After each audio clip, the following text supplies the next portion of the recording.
আরে অভিজিৎ, এবারের ঈদের ব্যাপারে কি জানতে পারলে? রোজা কি 30টা হবে নাকি 29টা? স্যার এবারের রোজা 31টাও হতে পারে। তুমি কিছু জানোই না দেখছি। আরবি মাস চাঁদ দেখার উপর নির্ভরশীল। এটা বাংলাদেশ, এটা পাকিস্তান নয় রে বাবা, এটা ইন্ডিয়া না। এদেশে ঈদ চাঁদ নয়, সৌদি আরবের উপর নির্ভর করে। এই কথাটা তুমি মন্দ বলনি। তা সৌদি আরবের খবর কি? চাঁদ কি দেখা গেছে? না স্যার, গতকাল ঝড়মেঘ হয়, ওরা চাঁদ দেখতে পারেনি, এই জন্য এবারের রোজা ওরা 30টাই পালন করছে।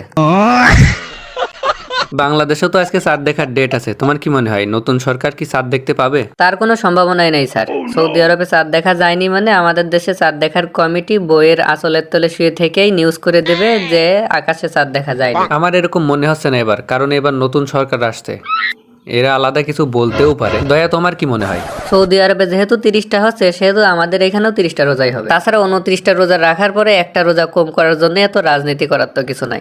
সঠিক বলেছেন।